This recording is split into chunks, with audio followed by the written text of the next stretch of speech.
Baik, assalamualaikum warahmatullahi wabarakatuh. Waalaikumsalam warahmatullahi wabarakatuh. Alhamdulillahirabbil alamin. Wa bihi nasta'in ala umurid dunya waddin, wassalatu wassalamu ala asrafil anbiya'i wal mursalin wa ala alihi wa sahbihi ajmain, amma ba'du.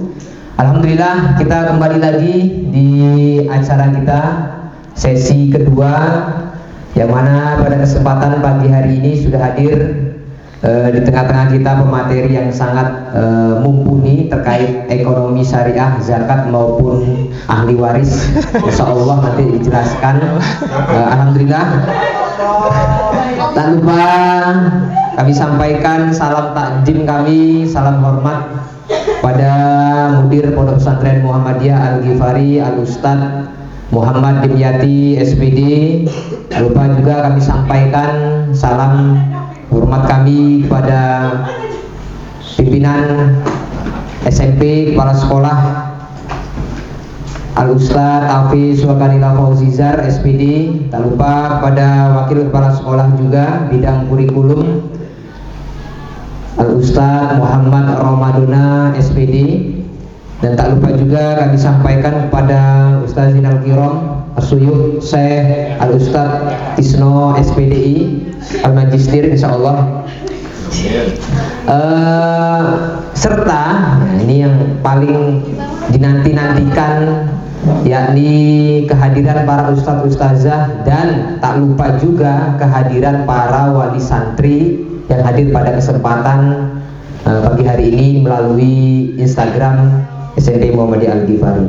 Puji syukur atas kehadirat Allah Subhanahu wa taala yang mana sama-sama telah memberikan kita semua kesehatan, kenikmatan, kesempatan, umur panjang tentunya, sehingga kita yang mana sudah memasuki hari-hari menjelang terakhir di bulan suci Ramadan, mungkin tinggal 14, 15 ataupun 13 hari lagi yang menjalankan, bahkan mungkin ada yang masih 10 hari puasa karena ada terkendala sesuatu. Marilah sama-sama kita selalu bersyukur kepada Allah Subhanahu wa taala dengan atas semua nikmat yang diberikan kepada kita semua. Kita masih bisa menjalankan ibadah puasa ini dengan nikmat-nikmat yang begitu besar, begitu banyak yang Allah berikan kepada kita. Tentunya patut menjadikan kita sebagai hamba-hambanya yang selalu bersyukur kepada Allah, dan tak lupa kita mengucapkan alhamdulillahirabbil alamin, supaya kita tidak selalu ingkar kepada nikmat-nikmat yang diberikan oleh Allah. Amin. Salawat serta salam tak lupa tak tercurah kepada junjungan kita Nabi besar Nabi Muhammad Sallallahu Alaihi Wasallam, suri tauladan terbaik, manusia yang paling sempurna akhlaknya, manusia yang budi pekertinya paling baik seantero dunia ini, dan tak ada yang bisa menandingi beliau. Kalau ada orang kafir ngomong Muhammad itu manusia biasa, kesini datang. Gitu. Jadi beliau adalah manusia yang paling akhlaknya paling mulia, dan satu-satunya manusia yang sudah naik sampai ke langit ketujuh. Jadi kalau masih ada di bulan suci Ramadan ini yang masih meragukan kenabiannya, yang masih meragukan kerasulannya, itu patut bertanyakan keimanannya. Oleh sebab itu, yang mana pada kesempatan hari ini marilah sama-sama kita ikuti segala ajarannya, kita selalu ikuti sunnah-sunnahnya, yang mana nanti kita harapkan syafaat pertolongannya kelak di yaumil akhir. Karena tidak ada satu nabi pun yang bisa memberikan syafaat kecuali beliau Nabi Muhammad Sallallahu Alaihi Wasallam. Alhamdulillahirabbil alamin, pada kesempatan pagi hari ini sudah hadir di samping saya junior kami di YIN Metro, yakni tapi cuma selain prodi, Al-Ustadz Cahyojo Ashabul Jadi SE. Beliau adalah salah satu guru seni di SMP Muhammadiyah Al-Ghifari, dan juga ahli dalam ekonomi bidang syariah maupun bidang wakaf, zakat, ahli waris. Insya Allah beliau juga mumpuni dalam bidang-bidangnya, terkait apa yang sudah saya sampaikan. Karena mau bagaimanapun beliau sudah menimbang ilmu begitu banyak di universitas terkait apa yang sudah saya sampaikan. Jikalau memang beliau ini tidak bisa menjawab, waduh, alangkah malu dosen-dosennya yang ada di IAI ya. Jadi pada kesempatan hari ini, sebelum kita masuk ke materi, Al Ustadz Cahyu ini akan menjelaskan tentang apa yang sudah disampaikan. Tapi sebelum kita masuk ke pembahasan pada pagi hari ini, kami ingin sabar terlebih dahulu. Kayaknya Ustadz pemateri kita ini kok agak-agak pucet kayak. Jadi gimana kabarnya Ustadz? Alhamdulillah baik. Alhamdulillah. Sudah siap ya untuk ngisi materi pagi hari ini? Insya Allah. Cuma ini perlu diklarifikasi bahwasannya kita ini berjalannya sesuai dengan tema saja. Oh iya, tema temanya kita bahas semua ini kayaknya nggak habis ya? untuk bahas ekonomi syariah ini butuh 2 semester untuk lulus. Membahas zakat, kemudian wakaf, zakat, waris dan lain-lain ini butuh 7 semester. nah, nggak apa-apa lah, nanti disampaikan sedikit-sedikit bisa lah ya. Terima kasih. Tak usah berlama-lama lagi untuk bagaimana kita detailnya, untuk bagaimana jelasnya supaya kita tahu terkait apa yang disampaikan oleh Ustaz Cahyu pada pagi hari ini. Waktu dan tempat kami persilakan Ustaz. Terima kasih. Bismillahirrahmanirrahim. Assalamualaikum warahmatullahi wabarakatuh. Waalaikumsalam warahmatullahi wabarakatuh. Alhamdulillah. Alhamdulillahilladzi hadana li hadza wa ma kunna linahtadiya laula an hadanallah. Asyhadu an la ilaha illallah wahdahu la syarika lah wa asyhadu anna Muhammadan abduhu wa rasuluh. Qala fil kitabil Qur'anil Karim, a'udzu billahi minasy syaithanir rajim, wal 'asri innal insana lafi khusri illa alladzina amanu wa 'amilus solihati wa tawashaw bil haqq wa tawashaw bis sabr. Sadaqallahul adzim. Yang saya hormati Al Ustadz Kiai Haji Dr. Andes Muhammad Dimyati selaku Mudir Pondok Pesantren Muhammadiyah Abdul Al-Ghifari. Yang saya hormati Ustadz Afif Suakanila Fauzisa selaku Kepala Sekolah SMP Muhammadiyah Al-Ghifari. Yang saya hormati senior sekaligus Waka Kurikulum SMP Muhammadiyah Abdul Al-Ghifari, yaitu Ustadz Muhammad Romadona SPD. Kemudian yang saya hormati Al Ustadz Kiai kita Ustadz Sunarto Ridwani MPD selaku Waka Kesiswaan sekaligus moderator kita pada kajian kali ini. Dan yang saya hormati Kepala Urusan Ustadz Isno, Ustadz Mandala dan teman-teman lain, Kepala Lab, Kepala Staf, serta ustaz-ustaz yang senantiasa dirahmati Allah. Alhamdulillah, segala puji bagi Allah Tuhan semesta alam, yang mana atas rahmat dan karunia-Nya kita dapat berkumpul di kantor yang kita cintai ini dalam keadaan sehat, dalam nikmat iman dan takwa. Hal ini terbukti ustaz-ustaz dengan istiqomahnya kita menjalankan perintah Allah, yakni perintah untuk berpuasa di bulan Ramadan. Kemudian tak terasa bahwa kita sudah sampai di pertengahan bulan suci Ramadan, Ustazah. Namun sebentar lagi kita akan sampai pada babak terakhir atau babak final. Jadi dari hikmah bulan suci Ramadan itu ada periode yang disebut dengan itqum minan nar. Apa sih itqum minan nar itu? Itqum minan nar maksudnya bahwa bulan suci Ramadan ini adalah bulan yang bisa menjauhkan kita dari api neraka. Dan semua amal ibadah kita saat kita melaksanakan puasa ini maka akan Allah dipergandakan. Hal ini disebutkan dalam hadis riwayat Bukhari dan Muslim yang berbunyi, yang intinya itu adalah pahala bagi orang yang berpuasa ini maka akan Allah dipergandakan menjadi 10 sampai 700 kali lipat.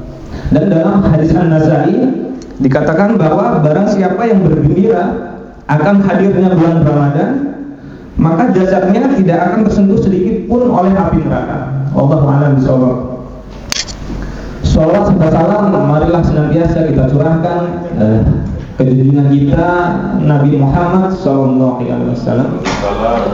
Nabi akhirul zaman, Nabi yang membawa risalah Islam, seorang reformis akhlak yang membimbing umat manusia dari masa jahiliyah ke masa keislaman.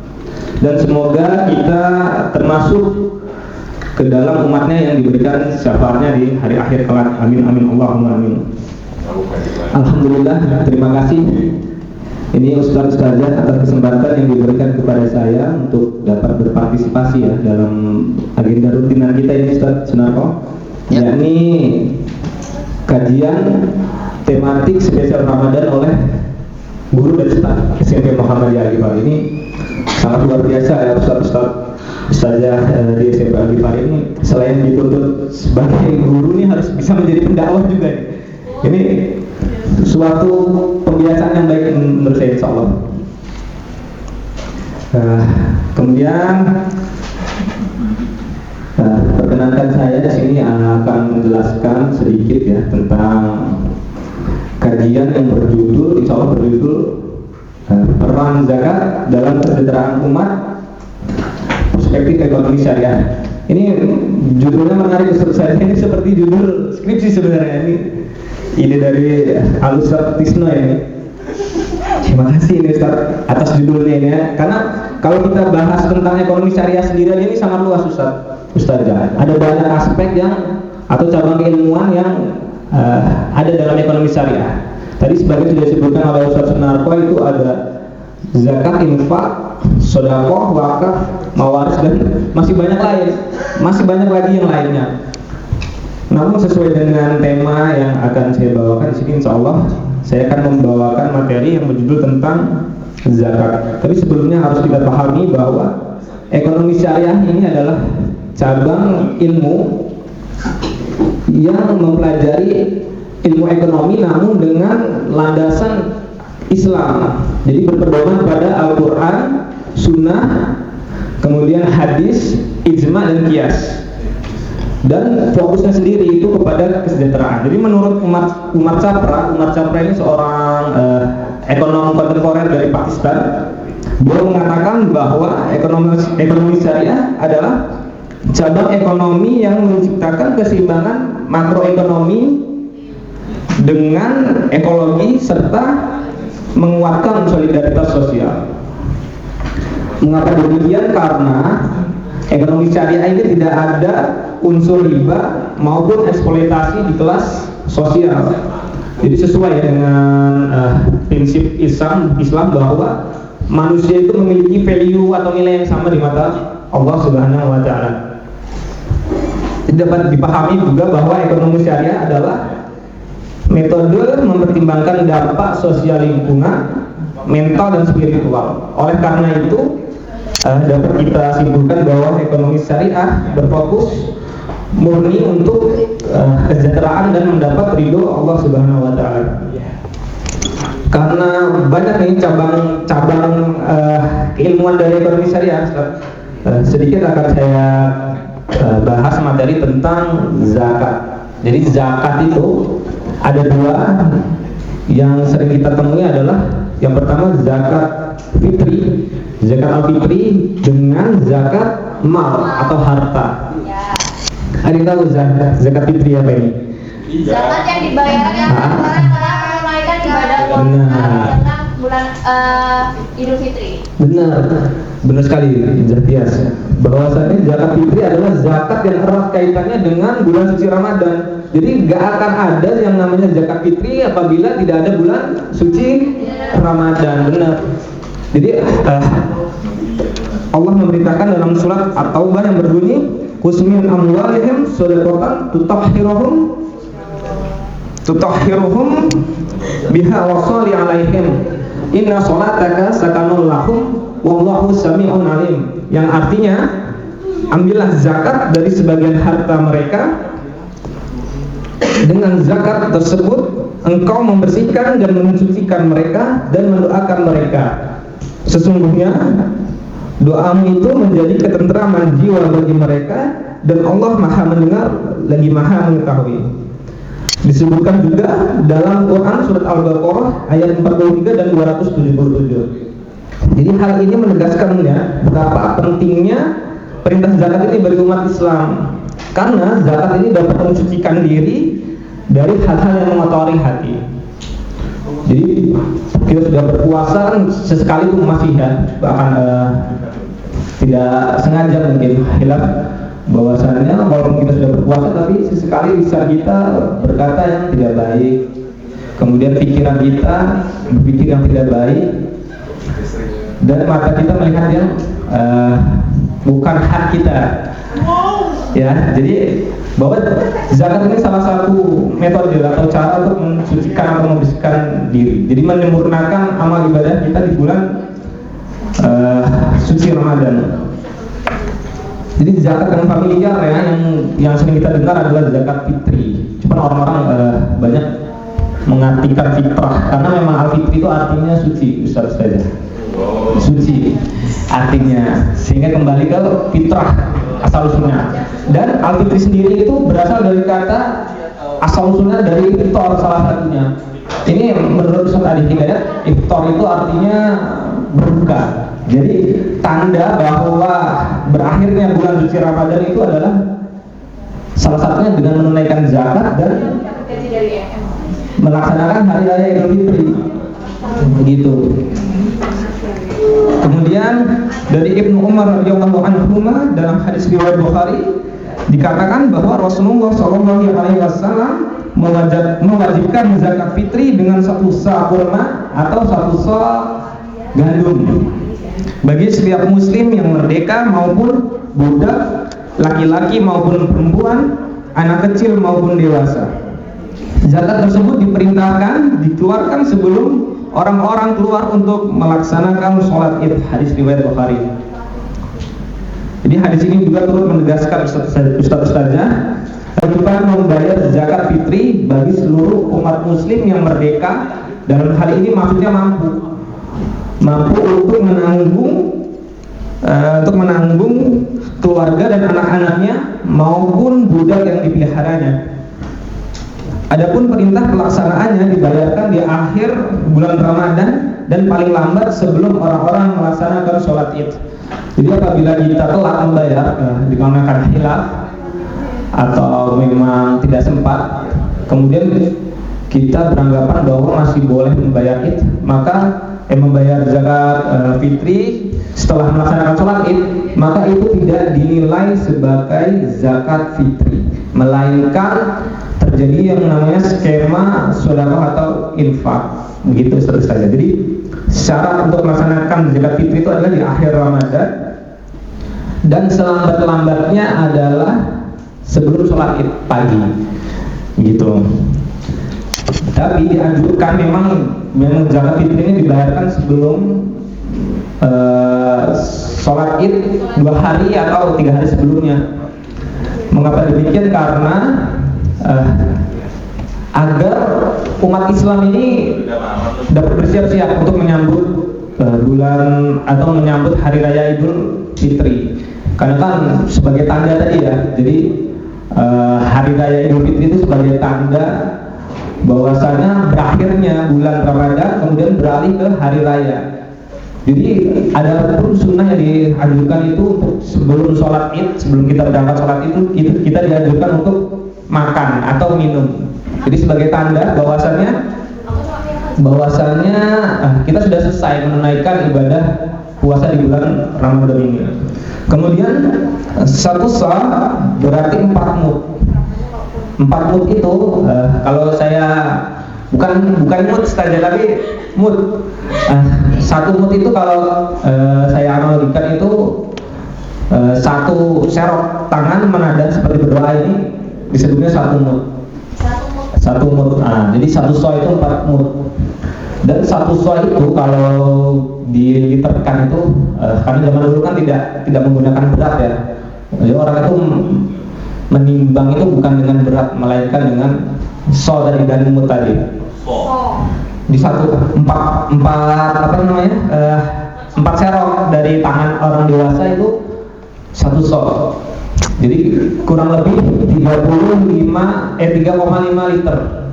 Nah, sedangkan kalau dikalkulasikan sekarang ini 2,5 kilo sampai 3 kilogram. Mengapa kok ada rentang itu Ustaz saja? Karena kan jumlah liter ini kan berbeda dengan berat. Masa jenis gandum tentunya berbeda dengan kurma. Betul kan? Karena iya, kalau kita ambil 1 serok gandum itu mungkin sudah 1 kilo sendiri, Ustaz. Ya kan, kalau kita ambil 1 serok gandum, 1 serok kurma itu sudah 1 kilo sendiri. Sedangkan kalau gandum itu belum tentu 1 kilo, 1 serok itu belum tentu. Begitupun terjadi kepada beras dan gandum pun berbeda. Sehingga ijtihad ulama, jadi ulama ini sangat berhati-hati dalam mengambil keputusan itu, dikatakan bahwa zakat fitri itu adalah 2,5 sampai 3 kilogram begitu. Namun dalam putusan tarjih Muhammadiyah terbaru ini berdasarkan SK bersama Kementerian Agama, MUI, Kementerian Perindustrian dan Perdagangan, Basnas dan Organisasi Keagamaan NU dan Muhammadiyah tahun 2024 memutuskan bahwa pembayaran zakat fitrah ini sebesar 3 kg atau dinilai dengan uang sebesar Rp42. Nah, ini bakal terjadi perbedaan pendapat tentang besaran dan uangnya tadi. Yang lumrah kita ketahui bahwasannya zakat ini dikeluarkan dengan bahan makanan pokok seberat 2,5 kilo sampai 3 kg tadi. Selanjutnya, adapun perbedaan tentang boleh dan tidak bolehnya dengan uang ini disampaikan bahwa mayoritas ulama besar kita, yakni Imam Maliki, kemudian Imam Syafi'i dan Imam Hanabilah atau Imam Hambal ini mengatakan bahwa zakat fitri ini wajib dengan makanan pokok. Sangat dianjurkan dengan makanan pokok agar sesuai dengan tujuan awal dari zakat fitri tadi, yaitu logistik ya, sifatnya logistik untuk menunjukkan simbol akhir dari berakhirnya bulan suci Ramadan ke dalam hari raya gitu. Kemudian adapun Imam Hanafi ini mengatakan membolehkan dengan uang. Ini yang menjadi landasan dari putusan tadi, boleh atau tidak dengan uang. Namun pendapat dari Imam Hanafi ini dianggap lemah. Mengapa demikian? Karena dikhawatirkan, ada kekhawatiran bahwa jika kita membayarkan zakat dengan uang, ini alokasinya tidak kepada hal yang bersifat logistik, Ustazah. Misalnya apa? Karena kita ini kan saat hari raya ini cenderungan untuk malah menghias diri biasanya ya, Ustaz. Jadi apabila dikasih uang dikhawatirkan malah untuk beli non logistik seperti baju lebaran, kemudian pulsa, kuota, lemari bisa. Gak dapat Ustaz. Kalau lemari kayaknya 42.000 ya.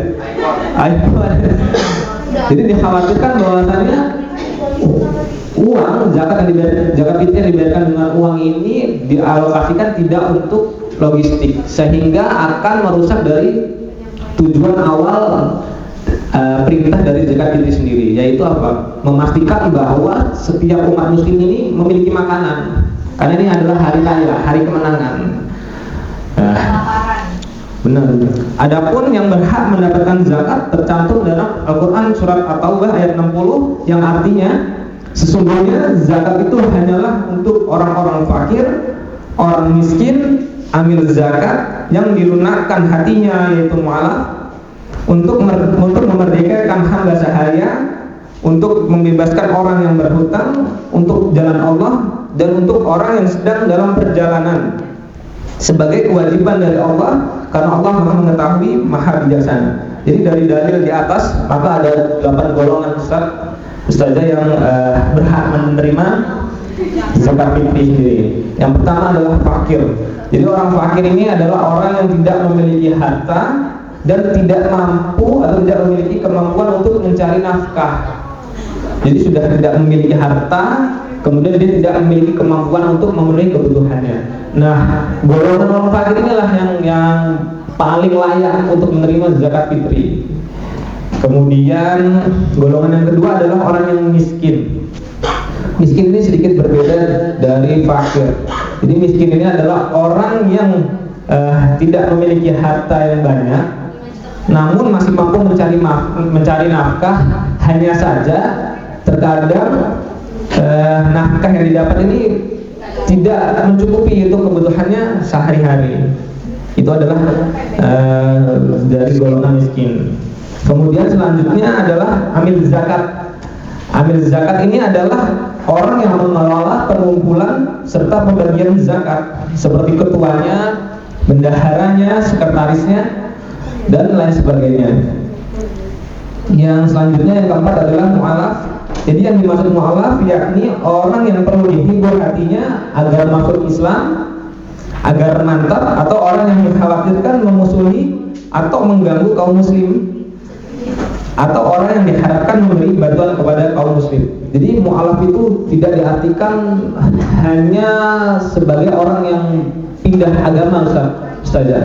Jadi bukan hanya orang yang pindah agama yang disebut mu'alaf, tapi orang yang dikhawatirkan dapat memusuhi Islam, atau orang yang kita harapkan dapat membantu kaum muslim, itu disebut juga dengan golongan mu'alaf. Dan mereka ini adalah orang yang berhak mendapatkan zakat. Kemudian yang kelima ada rikob atau mukatib, yaitu hamba sahaya yang melakukan perjanjian bebas, dan harta zakat yang diberikan ini dimaksudkan untuk menebus pembebasannya. Selanjutnya yang keenam gharim. Gharim merupakan orang yang kurang mampu atau yang berhutang demi kebutuhannya atau hal-hal yang mubah. Jadi gharim ini harus orang yang memang dia berhutang terpaksa karena untuk kebutuhannya yang wajib atau yang mubah, tapi tidak termasuk ke dalam golongan orang gharim apabila dia berhutang untuk kemaksiatan. Jadi orang-orang yang berkemaksiat, yang berhutang untuk kemaksiatan ini tidak berhak mendapatkan zakat. Selanjutnya pejuang fisabilillah.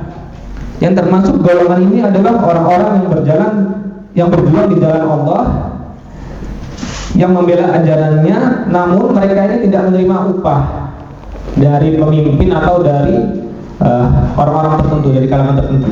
Jadi orang yang memang murni menjihadkan dirinya untuk membela agama Allah. Kemudian yang terakhir adalah Ibnu Sabil. Ibnu Sabil merupakan musafir atau orang yang sedang dalam perjalanan tertentu ke negeri lain yang tidak memiliki ongkos. Apabila tidak memiliki cukup ongkos untuk berangkat maupun pulang ke negerinya, maka ia boleh diberikan harta dari zakat. Jadi dari materi yang telah saya sampaikan, bahwasannya zakat dalam perspektif ekonomi syariah, selain dapat mensucikan diri dan hati, jadi zakat juga ini memiliki peluang yang besar, memiliki potensi yang besar untuk kesejahteraan bagi umat. Mengapa? Ya kita bayangkan saja Ustaz. Kalau umat Islam ini kompak, kita bersatu untuk tertib membayarkan zakat, kita bayangkan ya semua umat Islam yang tertib membayarkan zakat, maka bukan tidak mungkin bahwa kesejahteraan sosial ini akan terwujud dan kesenjangan sosial akan hilang. Ya. Jadi dengan zakat ini memang kalau dilihat dari perspektif ekonomi syariah memang dapat mewujudkan itu sesuai dengan makna dari ekonomi syariah, yaitu mewujudkan kesejahteraan sosial. Demikian yang dapat saya sampaikan. Kurang lebihnya saya mohon maaf, dan kepada Allah saya mohon ampun. Semoga kita senantiasa saling nasihat menasihati dalam kebaikan. Ya Ustaz Mandala, senantiasa saling nasihat menasihati dalam kebaikan, dan senantiasa nasihat menasihati dalam kesabaran. Saya akhiri bila taufik wal hidayah. Fastabiqul khairat. Wassalamualaikum warahmatullahi wabarakatuh. Saya kembalikan ke Al-Ustaz Kiai Nartori Budiani MPD. Alhamdulillahirrahmanirrahim. Sudah kita dengarkan bersama-sama pemaparannya terkait materi yang sudah disampaikan oleh Ustaz Cahyojo. Begitu mendalam, begitu berkesan terkait penyampaian materi pada pagi hari ini. Cuma memang masih ada yang beberapa yang belum disampaikan ya Ustaz ya, terkait zakat. Jadi tadi secara garis kecilnya sudah disampaikan mengenai zakat dalam perspektif Islam. Mungkin selanjutnya kepada ustaz-ustazah untuk mempersiapkan pertanyaan yang paling baik yang akan diberikan kepada pemateri kita pada pagi hari ini, serta kami berikan satu kesempatan juga kepada hadirin yang hadir melalui online untuk menanyakan terkait penyampaian zakat dalam perspektif Islam.